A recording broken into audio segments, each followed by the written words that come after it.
Assalamualaikum warahmatullahi wabarakatuh. Kembali lagi bersama saya Dani ASN di channel kesayangan kita bimbelnipasn.id. Pada kesempatan kali ini kita akan membahas soal FR sosiokultural, di mana ini adalah informasi yang didapatkan dari teman-teman kita formasi khusus yang sudah ujian ya teman-teman ya. Jadi ini adalah jabatan layanan operasional untuk Badan Gizi Nasional tahun 2025. Semoga teman-teman jadi ASN P3K untuk tahun 2025 ini ya. Amin. Dan sebelum kita lanjut teman-teman, silahkan teman-teman boleh follow dulu Instagram dan TikTok kita bimbelnipasn.id ataupun di Dani ASN. Di sini kita akan update berbagai informasi penting dan jangan lupa bagi teman-teman yang ingin berlatih soal-soal tryout, manajerial, sosiokultural dan wawancara, kita juga sudah tersedia di web bimbelnipasn.id ya. Untuk soal-soal kompetensi manajerial, sosiokultural dan wawancara itu adalah kesempatan emas bagi teman-teman untuk meraih nilai. Untuk paket 5 kita sudah update ya berdasarkan teman-teman yang udah ujian di formasi khusus jabatan penata layanan operasional. Langsung saja kita akan bahas soal yang pertama. Oh ya, sebelum kita lanjut ke pembahasan, silakan teman-teman di pause dulu videonya dan dikerjakan terlebih dahulu ya. Apa sih jawaban dari soal nomor 1? Rekan kerja satu tim Anda menolak mengucapkan selamat hari raya keagamaan kepada rekan yang lain yang berbeda agama dengan alasan prinsip pribadi. Waduh. Hal ini membuat rekan yang merayakan merasa dikucilkan dan suasana kerja menjadi dingin atau canggung. Sikap Anda sebagai rekan kerja di tim tersebut adalah, nah, apa yang akan kamu lakukan? Oke, kita akan mencari poin 4 ya terlebih dahulu teman-teman. Kita bahas. Opsi A itu memaklumi prinsip rekan tersebut karena itu hak azazi dan meminta rekan yang merayakan untuk tidak tersinggung. Yang A, ini sikap netral ya atau menerima toleran, tapi kurang aktif mencairkan suasana yang udah dingin, beku ya dan canggung apalagi ya teman-teman. Oke, yang A enggak. Oke, kemudian yang B menunjukkan teladan dengan mengucapkan selamat secara hangat kepada yang merayakan dan tetap bersikap baik kepada rekan yang menolak serta mencairkan suasana dengan topik pekerjaan netral. Oke, yang B ini menjadi role model ya. Ini jadi role model untuk perekat jadi untuk toleransi beragama ya, yang menyimbangkan penghormatan pada perayaan dan penghormatan pada prinsip privasi orang lain teman-teman. Jadi ini menjaga kehangatan lah. Jadi nggak jadi suasana yang dingin, canggung gitu. Jadi poin B ini kita kunci terlebih dahulu. Oke, kita lanjut yang C. Menasihati rekan yang menolak tersebut bahwa sebagai ASN kita harus memiliki toleransi tinggi dan memaksanya untuk sekedar bersalaman. Ini enggak ya teman-teman. Yang C itu memaksakan keyakinan prinsip pada orang lain. Jadi ini intoleran banget terhadap privasi. Padahal kita harusnya peka terhadap keberagaman, toleransi beragama. Jadi ini justru memicu konflik yang baru. Jadi yang D juga tidak. Oke. Jawaban yang tepat itu adalah di B teman-teman. Poinnya adalah 4. Nah, untuk peringkat selanjutnya itu di poin 3 ada di A. Ini poin 3 ada di A karena sikapnya netral menerima tapi kurang aktif mencairkan suasana yang dingin, yang canggung tadi ya teman-teman ya. Kemudian yang opsi 2 ada di D. Ini kenapa? Karena mencoba merayakan tapi dia cenderung mengabaikan inklusivitas tim ya secara utuh. Nah, untuk yang poin C itu adalah nilainya 1 karena ini justru memicu konflik yang baru. Siap, kita lanjut ke soal nomor 2. Terlebih dahulu teman-teman silahkan di pause videonya dan silahkan teman-teman kerjakan. Apa sih jawabannya soal nomor 2 ini? Baik, kita bahas teman-teman. Menjelang pemilihan kepala daerah, suasana di desa tempat Anda bertugas menjadi terpolarisasi, terpecah ya. Salah satu kelompok pendukung kandidat tertentu menuduh bahwa bantuan makanan bergizi yang Anda distribusikan adalah bantuan politik. Nah, dari kubu lawan karena warna kemasan makanan mirip dengan warna partai tertentu, mereka memprovokasi warga untuk menolak layanan gizi tersebut.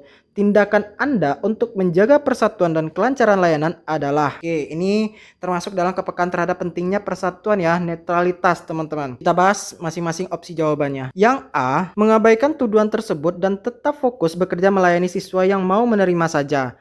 Yang A ini fokus pada tugas ya, normatif sih, normal. Namun ini membiarkan potensi perpecahan ini semakin meluas karena dia mengabaikan tujuan tersebut dan tetap fokus bekerja saja demi melayani siswa yang menerima.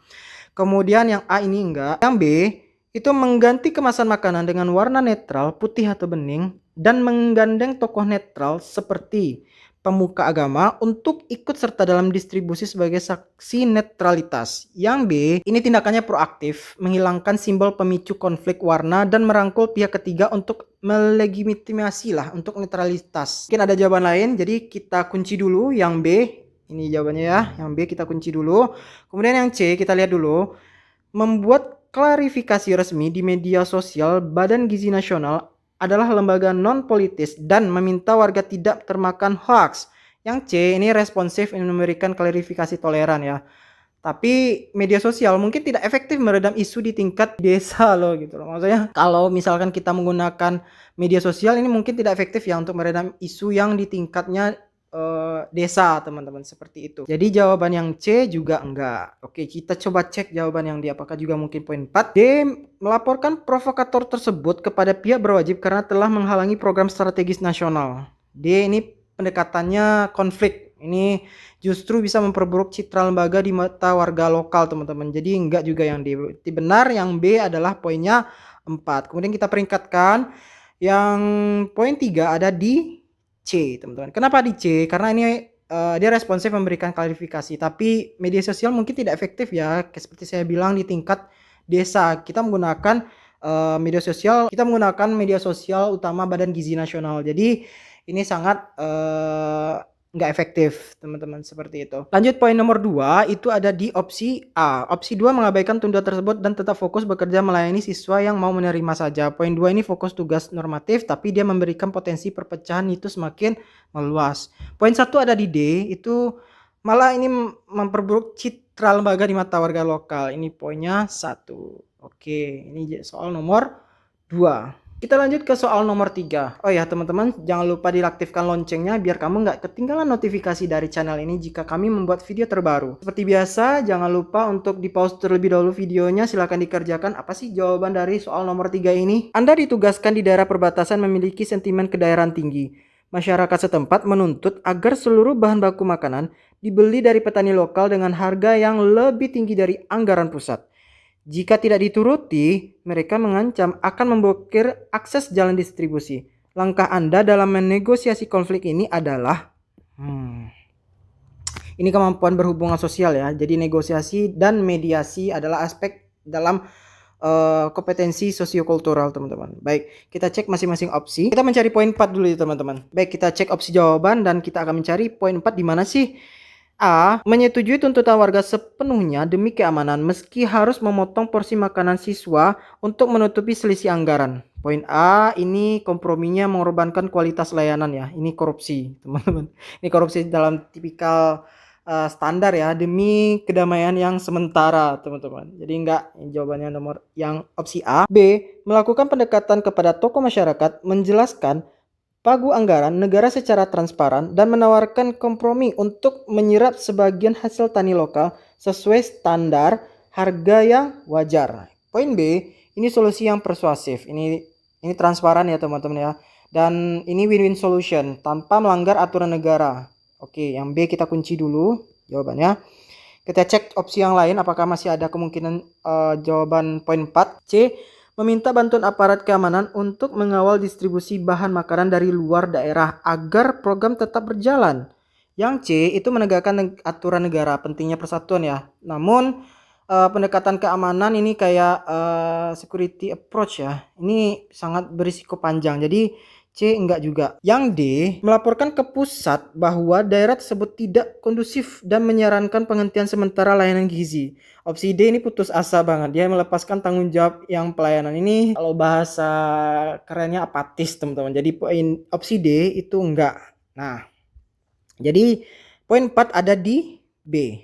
Oke, poin 3 itu ada di C teman-teman. Ini C, kenapa? Karena dia menegakkan aturan negara tapi dia melakukan pendekatan keamanan yang berisiko jangka panjang. Dia meminta bantuan aparat keamanan untuk mengawal distribusi bahan makanan dari luar daerah agar program tetap berjalan. Ini enggak ya teman-teman. Jadi opsinya yang C ini poinnya 3. Kemudian opsi poin 2 ada di A teman-teman. Jadi di A dia kompromi tapi dia mengorbankan kualitas layanan. Jadi demi kedamaian yang sementara ya, semu teman-teman. Jangan. Oke, yang D itu dia poinnya 1 karena dia putus asa.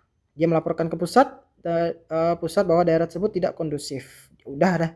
Langsung putus asa aja, jangan teman-teman. Kita akan lanjut ke soal nomor 4. Sampai di sini soal nomor 3 udah ada dapat nilai 12. Keren. Kamu keren ya, udah dapat nilai 12. Oke. Kita akan lanjut ke soal nomor 4, teman-teman. Soal nomor 4. Kak, sosiokultural, manajerial, dan wawancara itu gampang kok. Tinggal dianalisis aja. Tinggal diraba-raba dan terawang aja. Ini adalah soal yang kesempatan emas. Yang lagi-lagi saya bilang ini kesempatan emas ya. Karena ini kamu bisa meraih nilainya di semua opsi jawaban. Tapi mana yang poin 4-nya? Itu tergantung dengan kebiasaan kamu berlatih soal, teman-teman. Kalau misal kamu tidak berlatih soal dan tiba-tiba di ruang ujian soal dan skema dilematikanya berbeda dan waduh, baru pertama kali ketemu dengan soalnya baru seperti ini, kamu bingung, kamu pusing, kamu rugi. Jadi harap dimanfaatkan kesempatannya semaksimal mungkin, bukan seoptimalnya. Itu dari saya prinsipnya ya. Oke, kita lanjut ke soal nomor 4. Oh ya, sebelum kita lanjut untuk membahas soal nomor 4, seperti biasa, di pause dulu videonya dan temukan jawaban dari soal nomor 4. Saat pembagian makanan di sekolah, Anda mendapati bahwa antrean siswa laki-laki dan perempuan dipisah secara ketat oleh guru agama setempat, berdasarkan norma lokal. Hal ini menyebabkan antrean perempuan menjadi sangat panjang dan lambat, sementara antrean laki-laki sudah habis. Apa yang akan Anda lakukan untuk mempercepat layanan tanpa menyinggung norma setempat? Apa yang akan kamu lakukan? Kita lihat opsi A. Kita akan mencari poin 4 terlebih dahulu. Oke. Kita lihat di opsi A, itu meminta izin guru untuk membuka jalur antrian tambahan khusus perempuan yang dilayani oleh petugas perempuan agar tetap terpisah namun lebih cepat. Opsi A ini solusinya cerdas banget ya, menghormati norma pemisahan gender. Ini benar-benar diversity ya, dihormati diversitinya. Kemudian namun tetap memecahkan masalah operasional dengan secara efisien. Jadi opsi A kita kunci dulu, mana tahu ada jawaban yang lain. Opsinya mungkin poinnya 4. Yang B, menggabungkan antrean menjadi barisan selang-seling agar adil dan cepat selesai, menjelaskan bahwa dalam keadaan darurat aturan bisa dilonggarkan. Yang B, ini melanggar norma lokal secara frontal. Ya, ini berpotensi sekali untuk terjadinya konflik dengan guru atau masyarakat. Jadi yang B ini enggak, teman-teman. Yang C, meminta siswa laki-laki yang sudah selesai untuk membantu membagikan makanan ke siswa perempuan. Yang C, solusinya gotong royong sih. Namun ini berpotensi ditolak jika interaksinya lawan jenis yang dibatasi ketat, teman-teman. Jadi yang C ini enggak. Oke, yang D coba kita cek. Menunggu dengan sabar hingga antrean selesai meskipun jadwal pengiriman ke sekolah berikutnya jadi terlambat. Yang D pasif, dia menghormati norma tapi mengorbankan kinerja ya, keterlambatan jadinya teman-teman. Yang D juga enggak. Jadi oke, fix A adalah poinnya 4. Poin 3 ada di C, teman-teman. Solusinya gotong royong ya, namun berpotensi ditolak jika interaksi lawan jenis dibatasi secara ketat. Kemudian poin 2-nya ada di D. Kenapa di D? Karena ini pasif. Dia menghormati norma tapi mengorbankan kinerja sehingga terjadilah keterlambatan. Jadi ini poinnya 2. Kemudian poin 1 ada di B. Karena dia menggabungkan antrean menjadi satu barisan yang selang-seling agar adil dan cepat selesai. Ini enggak ya. Jadi poinnya adalah 1, teman-teman. Udah ada yang dapat nilai 16. Saya acungkan jempol 2 untuk teman-teman ya. Oh ya, kalau misalkan kamu membeli paket drilling tuntas manajerial, sosiokultural, dan wawancara, itu juga ada dapat bonus ya. Bonusnya keren banget. Ini dapat kamu kamus istilah dan tupoksi. Jadi kalau misalkan kamu sudah bekerja nanti di SPPG masing-masingnya, kamu jadi nggak bingung. Oh, ini istilahnya apa? Kemudian apa sih yang harus dikerjakan ketika kamu sudah di SPPG-nya masing-masing nanti. Dan seperti biasa untuk soal ini silahkan di pause terlebih dahulu videonya dan temukan jawaban dari soal nomor 5. Seorang rekan kerja senior sering menggunakan istilah-istilah daerahnya sendiri saat memberikan instruksi kepada tim yang multi etnis. Hal ini menyebabkan kesalahpahaman resep dan takaran gizi. Saat ditegur, ia berkata, "Di sini tanah kelahiran saya, kalian pendatang yang harus belajar bahasa saya." Bagaimana respon Anda? Baik, kita akan cari opsi mana yang bernilai 4, teman-teman. A, melaporkan hal ini ke pimpinan karena sudah mengarah kepada arogansi kedaerahan yang membahayakan standar gizi. A, ini tindakannya prosedural sih, benar sih memang. Cuman menjaga standar ya, ini harusnya dilaporkan ke siapa gitu kan. Tapi kurang dalam sentuhan sosialnya, humanisnya teman-teman. Karena ini pentingnya persatuannya, penggunaan bangsa aspeknya ini teman-teman. Ini aspeknya adalah pentingnya persatuan penggunaan bahasa Indonesia, teman-teman. Jadi yang A ini enggak di opsi B. Mengajak rekan senior tersebut berdiskusi empat mata. Menghargai kebanggaannya namun menekankan bahwa demi keselamatan siswa, profesionalisme atau SOP, bahasa Indonesia wajib digunakan sebagai pemersatu. B. Pendekatan persuasif yang mengangkat nilai Sumpah Pemuda. Ingat bilang ke senior itu, ini mengangkat nilai Sumpah Pemuda, Pak atau Bu. Ini persatuan tanpa merendahkan harga diri Bapak atau Ibu. Mohon maaf terlebih dahulu bilang ya. Jadi poin B itu kita kunci terlebih dahulu. Oke, yang C itu meminta rekan lain mengerti bahasa tersebut untuk selalu menjadi penerjemah setiap kali senior itu berbicara. C ini solusinya sementara yang tidak efisien dan membiarkan sekat perbedaan. Ya, sekat perbedaan ini tetap akan ada karena dia meminta rekan lain yang menerjemah bahasa tersebut. Jadi ini hanya bersifat ya sementara teman-teman. Jadi C juga enggak. Oke, yang D itu diam saja mencoba menebak-nebak maksud instruksi agar tidak berdebat dengan senior. Ini apatis teman-teman, enggak juga ya. Ini membahayakan keselamatan kerja. Jadi ini enggak teman-teman, poin D. Opsi D. Oke, yang B poinnya adalah 4. Poin 3 ada di A teman-teman. Kenapa? Karena tindakannya prosedural ya, benar ya, menjaga standar. Tapi ini kurang dalam sentuhan sosialnya teman-teman. Untuk jaga pentingnya persatuan penggunaan bahasa Indonesia ya. Jadi ini sentuhan humanisnya kurang. C itu solusinya sementara, jadi poinnya adalah 2. Ini D apatis banget, jadi poinnya 1 teman-teman. Kita udah sampai di soal nomor 5. Siapa yang dapat nilai 20 itu keren banget, jempolnya 2++. Oke, ini ada soal PR untuk bisa teman-teman kerjakan. Silahkan dijawab di kolom komentar agar ini bisa menguji pemahaman teman-teman selama kita belajar dari soal nomor 1 sampai soal nomor 5 tadi ya. Jadi teman-teman silahkan dibaca soalnya, silahkan dikerjakan, dan jangan lupa dijawab di kolom komentar.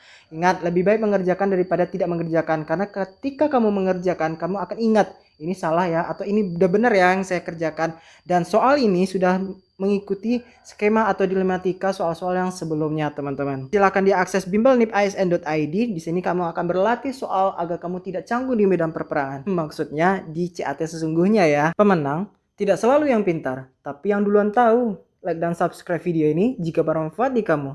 Terima kasih.